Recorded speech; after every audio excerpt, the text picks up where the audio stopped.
Уже больше месяца продолжается безумная война. Российско-украинская война. Само это словосочетание звучит как абсолютный сюрреализм. Представьте себе, что современная Германия нападет на нынешнюю Австрию. Или Соединенные Штаты на Канаду. Ну бред же. Однако подобное уже произошло. Россия напала на Украину. И уже больше месяца мы живем в реальности, которая день за днем становится все чернее, мрачнее самых ужасных фантазий. Месяц — это немало.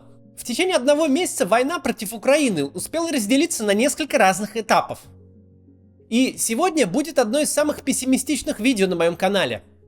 Мне бы очень хотелось ошибиться, но похоже на то, что наступает новый период в этой войне. Это стадия, когда наша пропаганда пытается объяснить, что весь украинский народ враг России.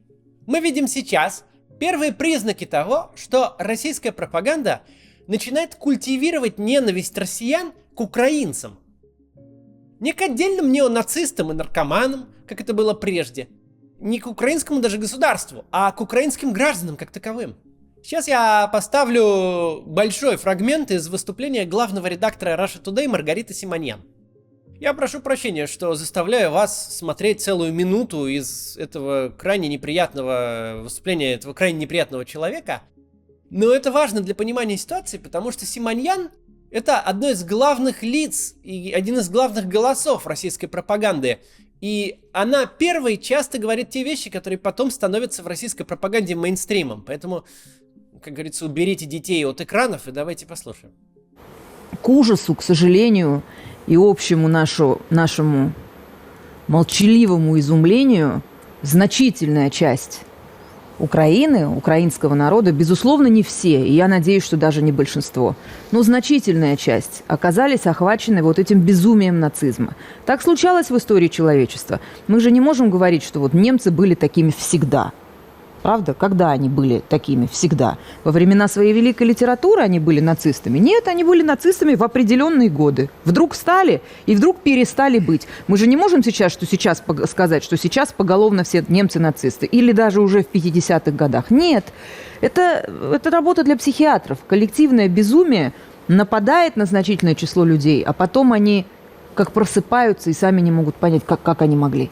Справедливости ради, до начала вот этого всего, и до появления этих видео, и до того, как мы увидели, как массово в дома ставят боевые установки, прикрываются жилыми подъездами, прикрываются жилыми домами, какой это имеет массовый характер, до этого я тоже думала, что их там чуть-чуть.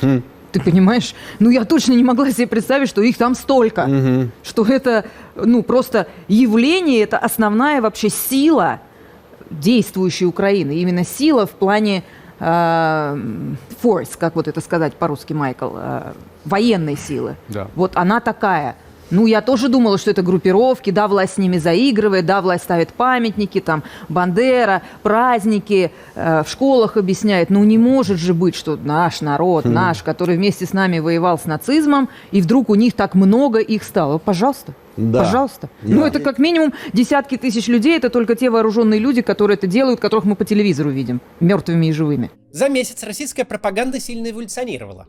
И сейчас она подошла к идее, что украинцы — это какие-то не совсем правильные люди. Такая риторика появляется прямо сейчас, и есть большая вероятность, что именно она станет новым пропагандистским мейнстримом, новым флагом с этой буквой Z. Наша пропаганда прошла через несколько этапов, и каждый из них был синхронизирован с изменением характера военных действий.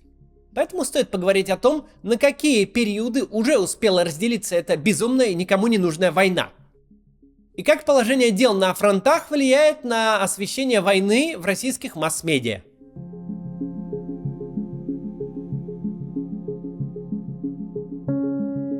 Период первый. В начале войны перед российской армией была поставлена очень странная задача, которая противоречит военной науке и самой логике ведения военных действий.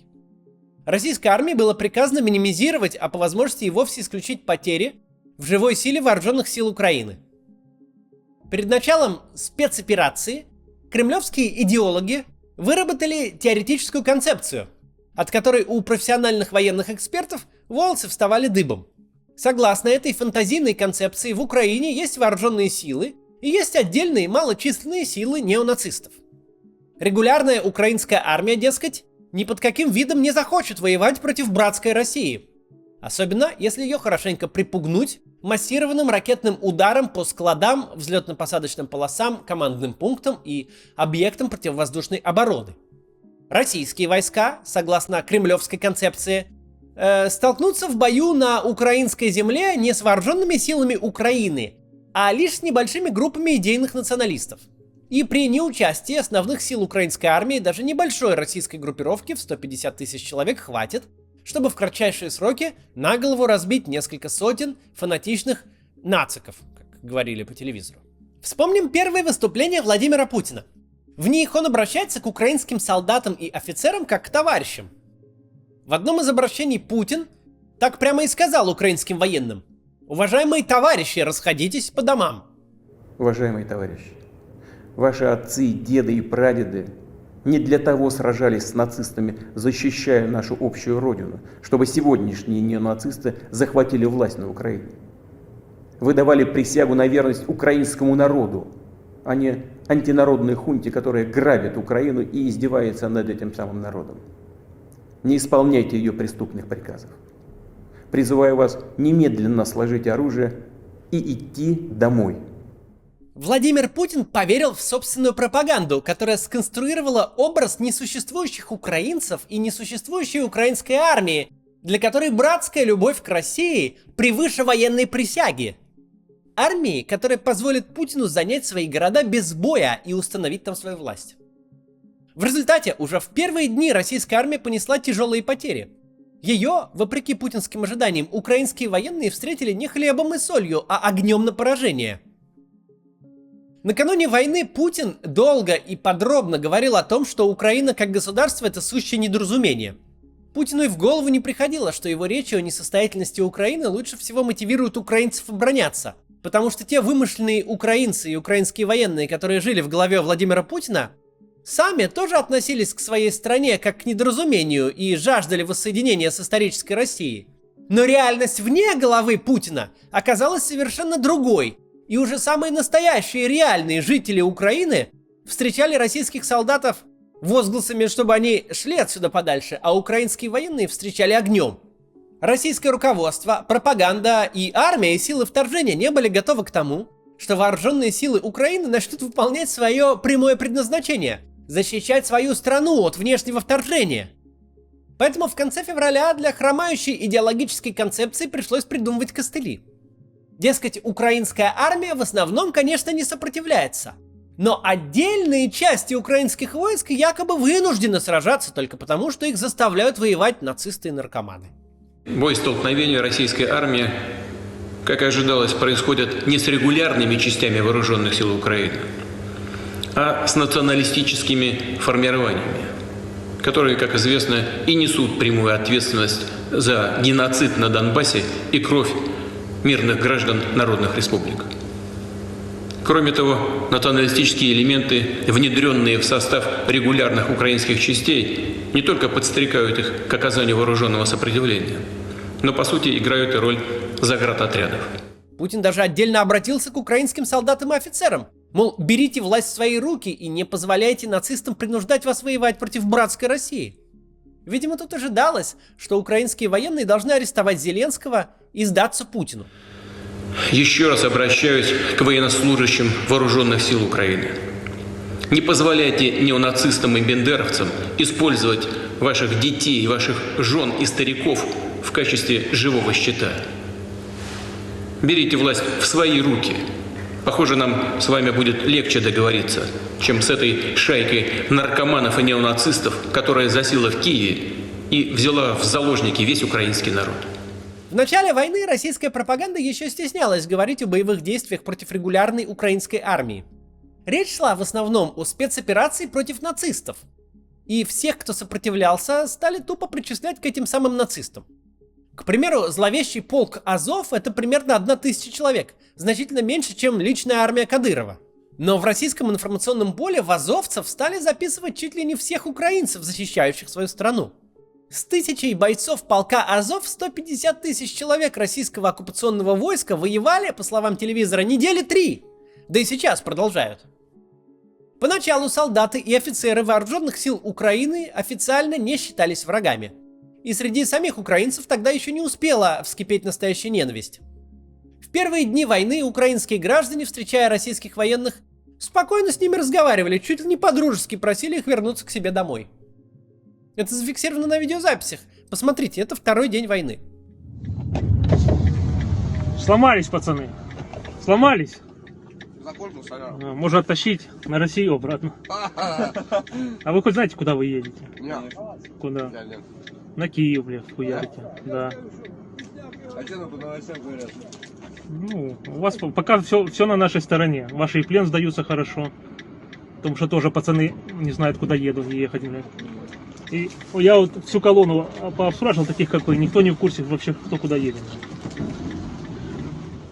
Украинец едет по дороге и общается с колонной российских войск. Останавливается, говорит: здрасте, чё, соляр кончилась. И как бы, в общем-то, все в порядке. Российский солдат тоже отвечает. Как-то даже по-дружески поговорили. Хотя в одном из роликов я еще в начале говорил, что обольщаться не стоит. И отношения скоро изменятся, и ожесточение наступит очень быстро. И оно начало наступать. Сейчас поговорим об этом. Сначала реклама. Мы даже в такие ролики ее ставим, как я уже говорил, на это существует редакция. Facebook, Instagram и Twitter заблокированы Роскомнадзором. Блокируют и независимые СМИ за якобы неправильное освещение ситуации в Украине. Никто не знает, какой сайт заблокируют следующим.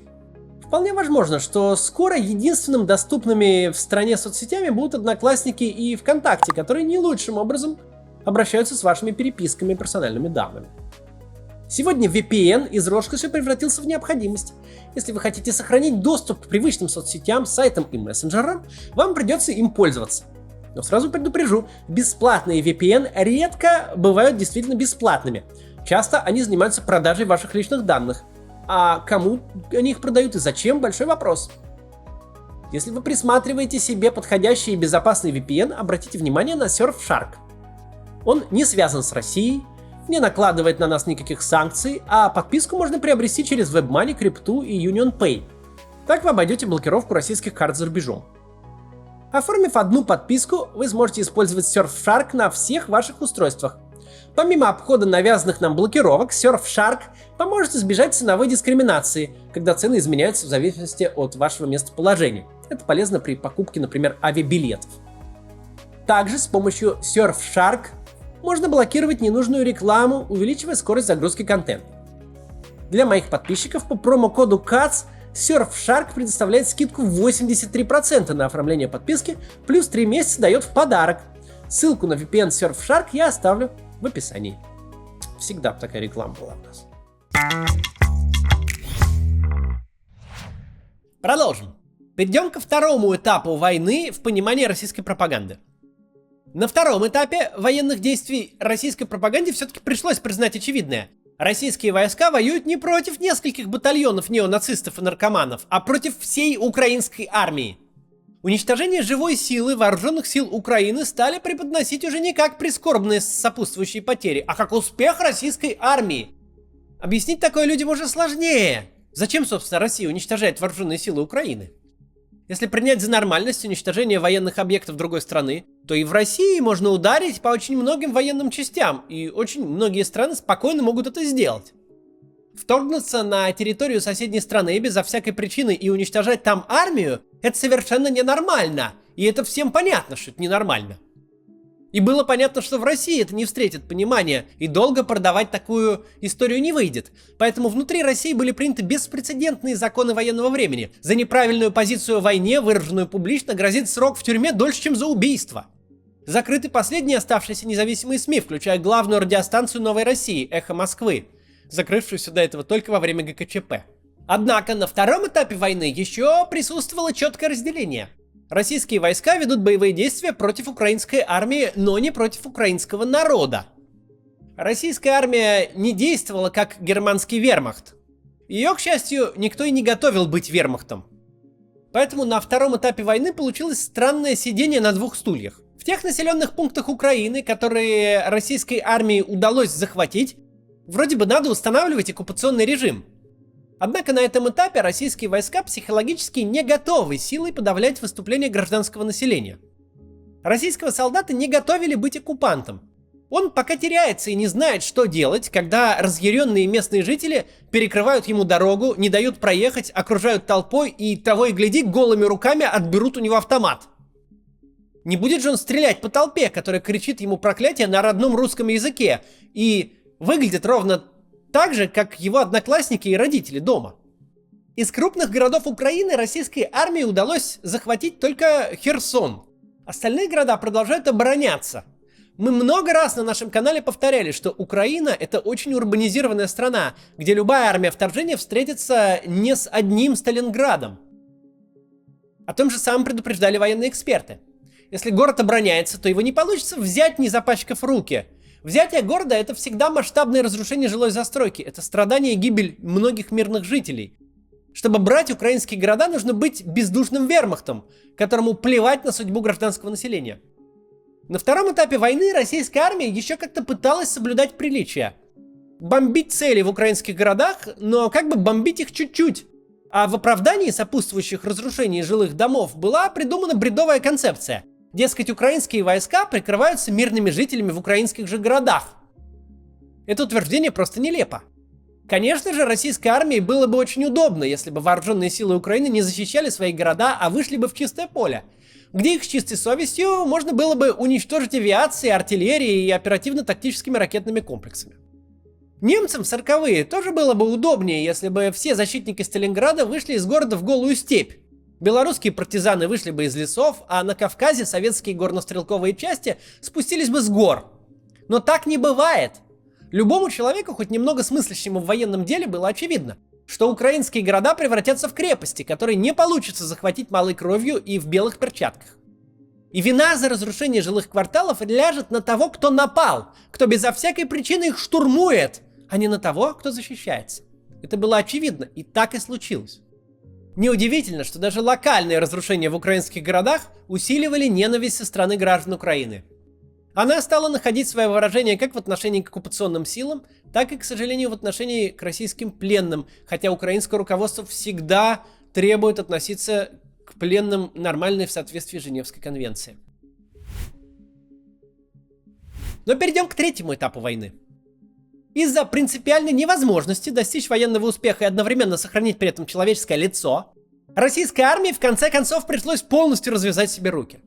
На третьем этапе военных действий приемлемыми средствами ведения войны стали блокада и не локальное, а тотальное уничтожение украинских городов. Мы на нашем канале предупреждали, что никакой благой целью не получится оправдать уничтожение жилых районов в украинских городах, которые ничем не отличаются от жилых кварталов в российских городах. Сейчас россияне видят, во что превратился тот же Мариуполь, хотя и не он один. Уничтожение Мариуполя невозможно выдать за его освобождение. Что же это за освобождение мариупольцев, если многие из них убиты или умерли от истощения во время блокады, а большинству выживших больше негде жить? Если граждане Украины это наши, которых нужно освобождать, то любой нормальный человек спросит, а нужно ли освобождать наших такой ценой? Ведь до освобождения наши, по крайней мере, были живы и имели крышу над головой. Если минимально ознакомиться с украинскими реалиями, то легко убедиться в том, что граждане Украины до войны спокойно говорили на том языке, на каком они хотели, и на свободных выборах они запросто могли избирать русскоязычных политиков. Избранный мэр Мариуполя, похоже, вообще никогда не переходил на украинский язык. Да, у украинцев, включая русскоязычных граждан, были какие-то свои проблемы с государством, но у россиян подобных проблем не меньше, намного больше. И освобождение наших от этих проблем ценой превращения жилых районов в дымящиеся руины — это явно не то, что считал правильным сделать даже самый ярый сторонник Новороссии. В уцелевшем Херсоне многочисленные митинги против оккупации сейчас уже разгоняют стрельбой, слезоточивым газом и дубинками. Разве это похоже на освобожденный город с нашими людьми? Причем митинги там продолжаются. В оккупированном городе недавно на мэрии вывесили украинский флаг. Не хотят люди жить при Путине-освободителе. Хотят продолжать сами себе власть выбирать. Хотят продолжать жить в Украине.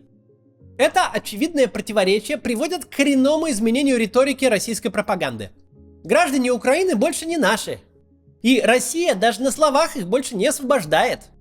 Мне бы очень хотелось ошибиться, но и в репликах телепропагандистов, и в пропагандистских телеграм-каналах, и в сообщениях фабрик троллей в социальных сетях меняется отношение к самому украинскому народу. Россия отныне воюет не только против отдельных нацистов и не против украинской армии. Россия воюет против всех украинцев теперь. Украинцы теперь, как немцы в 45-м.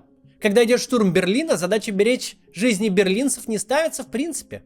Да, после штурма нужно и можно накормить и обогреть тех, кто выжил. Однако пока бои в разгаре, жалеть немцев незачем. Они не наши. Это враждебный народ. Такой взгляд на граждан Украины пока еще робко, но начинает уже распространяться в нашей стране прямо сейчас.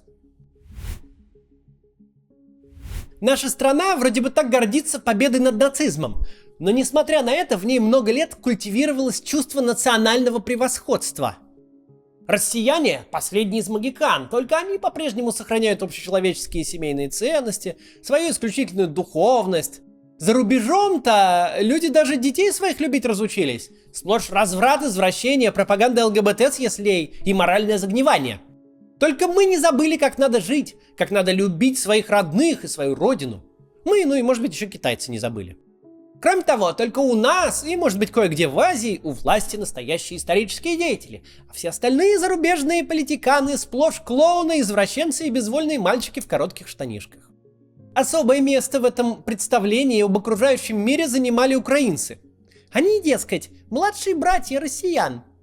Почему они младшие братья и что это вообще значит, никто не знает. Просто это факт. Украинцы это братья наши меньшие, а вся Украина это сплошное историческое недоразумение.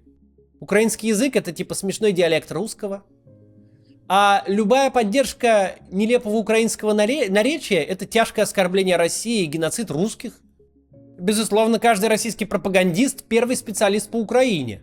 Он наверняка никогда не открывал научных монографий. Вряд ли он когда-то копался в сложных украинских перипетиях 20 и 21 веков.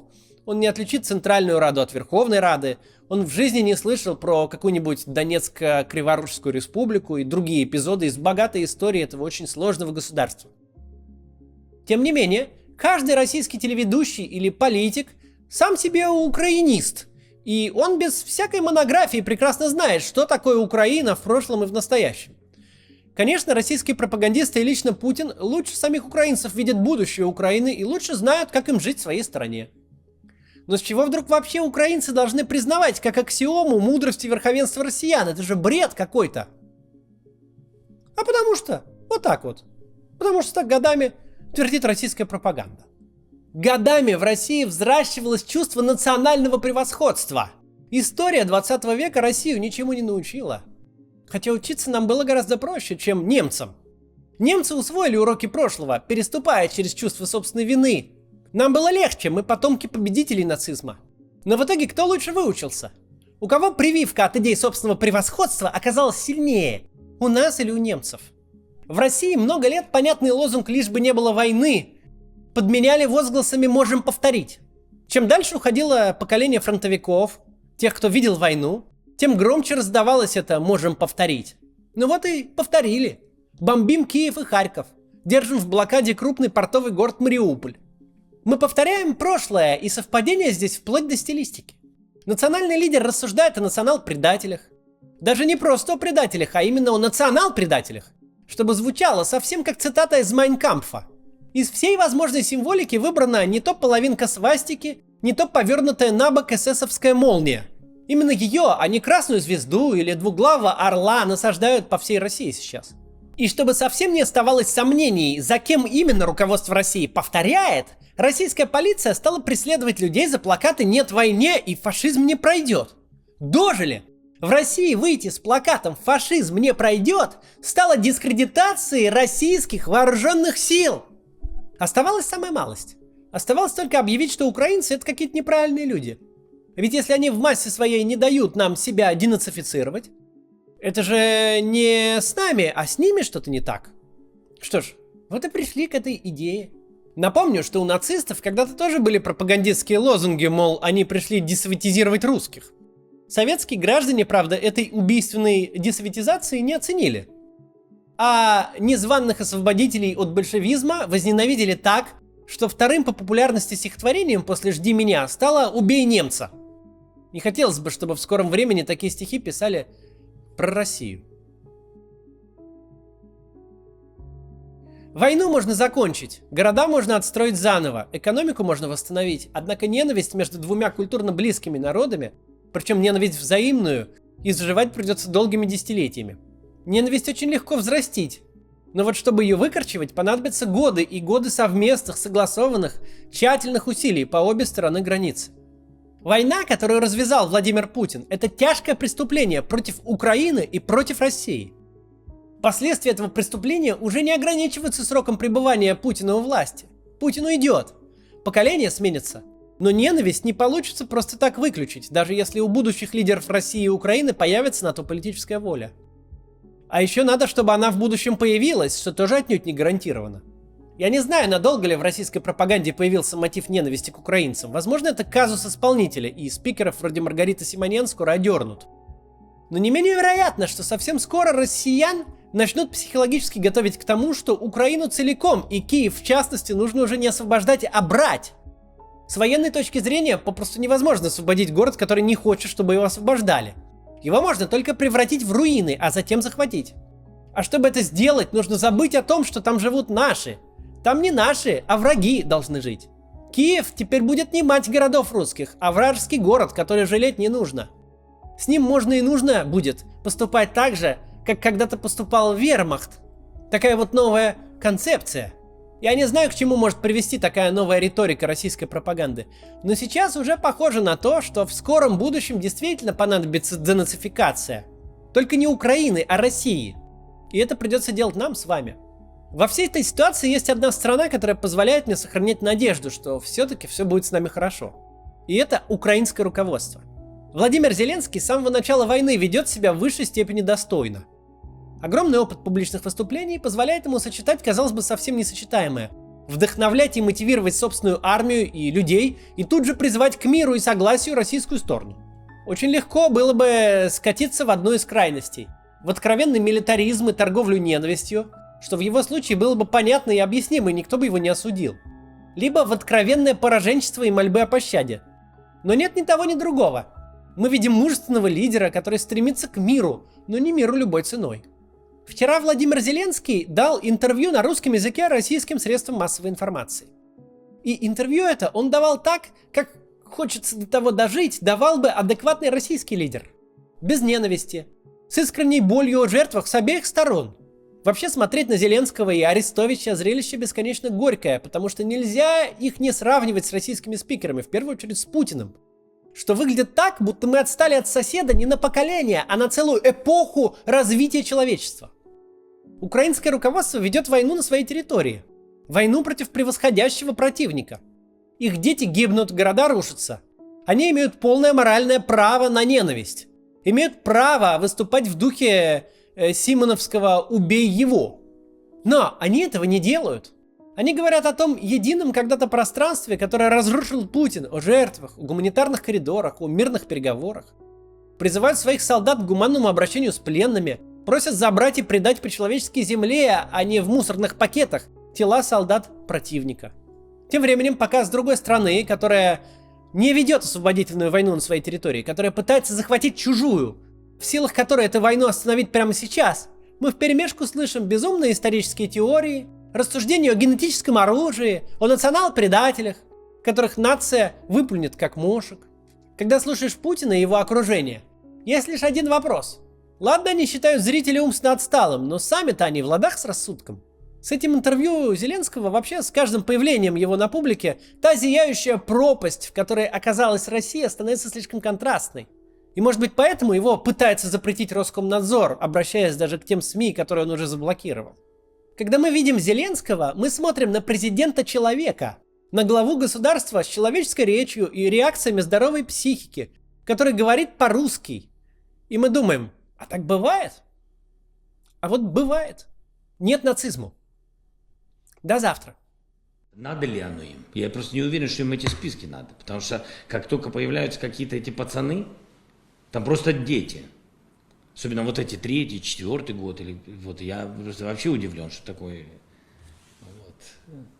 Некоторые из нас какие-то периоды в жизни закончили в 2003-2004. Там люди такого года рождения. Вот. Я поэтому думаю, что они не хотят показывать, что с трупами. И я не совсем понимаю, как они их...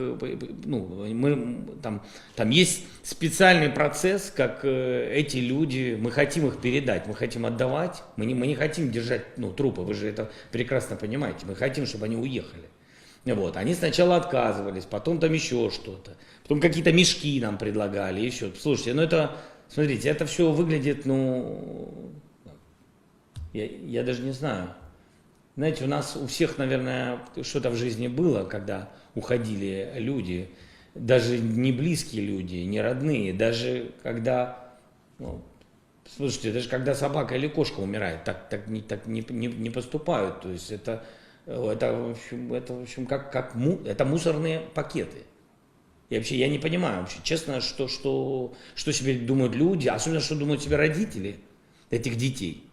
Я не понимаю. То есть я бы просто я бы поджег все, что я мог. У меня бы жил какой-то депутат вот рядом. Я вам говорю абсолютно откровенно.